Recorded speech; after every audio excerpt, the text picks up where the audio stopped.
chose? Oh, your death a wish. Leave now and flash!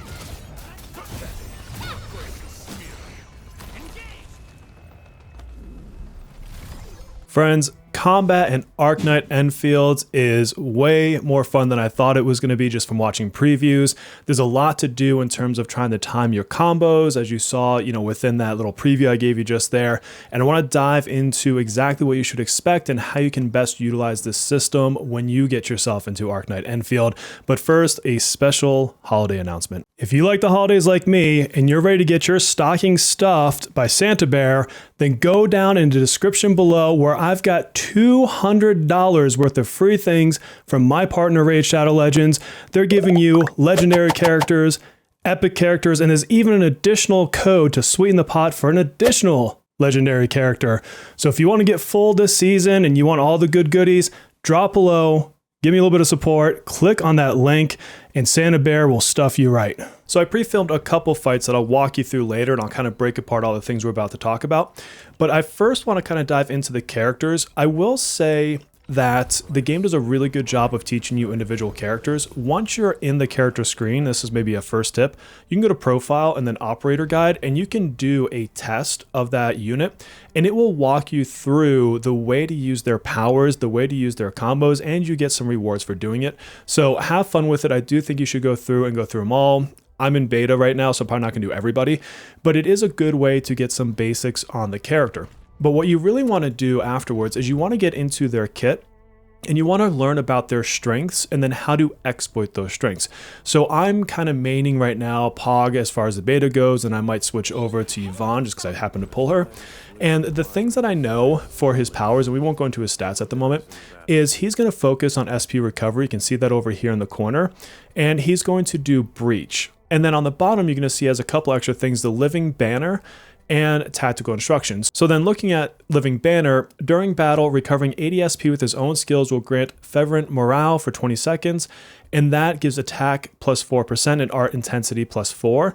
And then tactical instructions, ultimate shield guard banner forward improved. Any operator triggering the ultimate subsequent effects gains that fervent morale for 5 seconds. So it tells me that I want to get his ultimate going and having that kind of running through the battle, and that I really want to be pushing this SP recovery. So there's a couple things that I can do there. First of all is the obvious, upgrading his skills and everything else. You can see I've been working on him, and these are going to give him better SP recovery. But I need to trigger that during combat. That's where it really matters. So to understand combat, you have to understand there are 4 kind of key mechanisms over here. So, looking at the basic attack, you have, their sequence of attacks. All the characters do this. And then his finisher, basic attacks performed near a staggered enemy become a finisher attack that deals massive physical damage and recovers SP. So right off the bat, we know that we want to get people into staggered mode. That way we can get some extra SP recovery. And then also his first skill here, the pulverizing front for Pog, performs 2 slashes at enemies in front of him, dealing damage, applying breach. And breach basically will apply vulnerable, and if you have vulnerable, you'll consume the vulnerable. And it will recover SP based on the number of vulnerable stacks consumed, and you can put up to 4 vulnerable stacks on a character. The SP recovery only will trigger 1 time, even if it hits multiple targets. But what this has told me now is that I need to get our enemies to have as much vulnerable as possible to exploit and recover the most SP possible.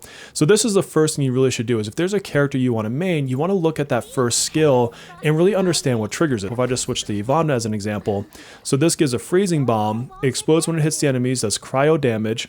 If the battle skill successfully applies solidification, it deals another hit of cryo. So for her, I'd be focusing on, doing solidification, which there's a way to do that. That's not the point of this video. But the point is to look at this first skill and first understand what it is really asking you to do. And for her, it's to get solidification. For him, it's to have vulnerable stacks. So I know that my team needs to focus around physical and it needs to focus around vulnerability. Then you want to understand their combos. So combos can be incredibly powerful. And you'll see in one of the fights later that I'm going against level 40 enemies and my team is level 20 at max and like level 15 for the rest of them. But the combo trigger, when Crush or Breach consumes the enemy's vulnerable stack, so remember, he consumes it with Breach, perform a number of slashes based on the max number of vulnerable stacks consumed, dealing physical damage and recovering SP. And then remember, SP recovery triggers Living Banner. Each slash deals more damage and gives better SP recovery.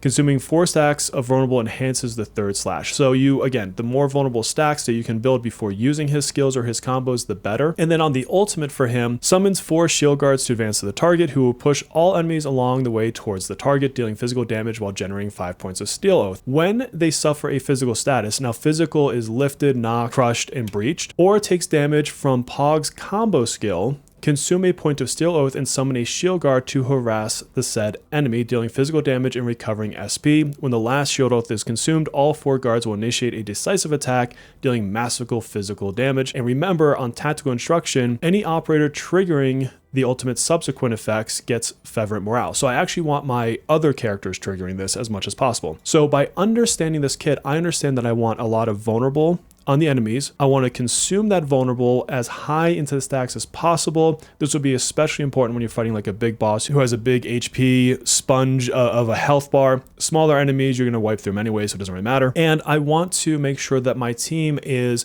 physical in nature. So who have I picked for this team? Well, first of all, the best character in the game, Dapan. Look at this guy. And why did I pick him? Well, his first skill takes out a walk and does lift to the enemy. When you lift, it applies vulnerable on the enemy or gives an additional stack if you already have vulnerable on him. So right off the bat, his skill is going to apply vulnerable. And remember, I can only apply vulnerable once on Pog because it's breach, and I will consume if I use this power again. So I can lead with this skill to get vulnerable. I cannot continue to use it to get vulnerable, but I can switch into Panda Boy over here and do so. And then his combo trigger, when an enemy reaches 4 stacks of vulnerable, swings the walk and then does crush. Well, what am I trying to do? I'm trying to get 4 stacks of vulnerable. So now in the process of getting 4 stacks of vulnerable, I am also meeting the criteria to get his combo skill. Then if I look at his ultimate, I can lift all enemies, which again will give vulnerable, and then do a bunch of damage and apply vulnerable again on the knockdown. So I can strategically use his ultimate to reapply or apply massive vulnerable stacks. Next, we have Chen over here. Same thing. She has lift, so she has this in her kit as well. And hers is pretty simple to trigger a combo on. When an enemy becomes vulnerable, a slashing dash passes through and does lift along the way. So you can do the first stack of vulnerable with Pog, then trigger her combo and get right into a lift, which will apply another stack. Then I've also chosen the administrator one because he's just cool. He does crush. So remember, crush is one of the triggers for his combo over here. And so crush will also apply vulnerable. So you can see what I've done here. I've picked operators that all have physical abilities, and those physical abilities can be chained together to give certain amounts of vulnerable. Now, I won't go into all the gear and stuff. You could really kind of see if there's extra effects and everything over there in terms of like 5-star weapons, 6-star weapons, etc. But this is just how you can think about pulling a team together. You could also, and I did this for a while, you can use someone like Catcher. Catcher is a little harder to use because you have to get him hit to apply vulnerable, so he's not as natural as the other ones, but he would bring protection to the party. And so there's ways that you can bring, you know, other characters in here. But if I look at other characters, I wouldn't want to bring a healer. So, or at least not this one. If I look at Ardelia, one of her big things here says, for her combo, when the controlled operator performs a final strike enemy with no stacks of vulnerable. So whereas I may have thought, hey, I would love to have her for healing, she actually is counter to the mechanics I'm trying to play into. So do look at your operators and check out, you know, what their triggers are for various things. So that is an example of a team I've put together. I'm not going to walk through, 50 different teams. It's actually a lot of fun in trying to figure out what teams to synergize. But what I do want to do is now show you the battles that I did. And I want to show you in combat when I'm doing certain things and triggering certain effects. The other thing I didn't mention is the dodge mechanic. There is a dodge mechanic, and if you perfect dodge, you gain SP back. That's when you have like a blue kind of cool looking dodge. So something to look out for. All right, so keep in mind this is level 40 fight, and I'm level 20 and then 15 for my other characters. So this is intentionally higher than my levels so you can actually see effects take place. Otherwise, I'll just wipe this out too quick. So right there, I triggered a lift, which puts it into vulnerable status, which then allows me to trigger her combos. And now you see I'm just kind of pushing the combos through with my other characters. And you can see a little vulnerable icon pop up quite a bit over here. And then here, perfect dodging a couple of times. That's the blue marks. Pop in the ultimates where it makes sense, just for some added damage and everything. And I could probably time those ultimates a little bit better, to be completely honest with you. And then here, again, I triggered a vulnerable, and then I go into the combo to get vulnerable stacks. So you can see 3 are up there. And then as it comes down, this is where I'm going to use his combo, because I consumed it, to then, get his special effects, but then launch the Panda's ultimate to reapply stacks of vulnerable.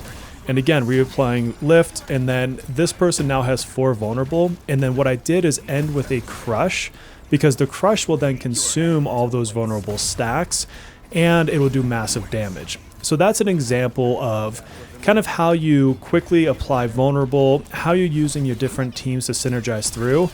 And this is on, again, higher level enemies, and I'll eventually actually die on Pac, unfortunately, because I miss a couple dodges. If I have one criticism right now, it's that the effects overlap so much, it's sometimes hard to see that you're about to get hit, so you can actually perfect dodge. So yeah, you just saw him go down right there. But I can still kind of continue through, and now I'm still doing things like lift to apply vulnerable, and I just instead will consume it with the administrator with crush, because crush will consume those vulnerable stacks to do more damage. And that's just another way that you can handle it. There may actually be other characters that are better than the administrator here, but for now with the roster I have, it's not too bad. But you can see pretty consistently that broken shield with the 2 to 4 marks going around it at different times popping up, and that's how you know that you're applying vulnerable. And there you have it. I hope that gives you a good understanding of, I guess, at least the basics of the combat system. It's really fun. I enjoy stringing combos together and really synergizing these teams. And hey, don't forget the gift down below in the description of the video for some goodies and Raid Shadow Legends. Clicking it does support the channel, so help me out a little bit there. And click that like and sub, and you'll be helping me get to 10,000 subscribers. Until our next video, friends, please take care of yourselves.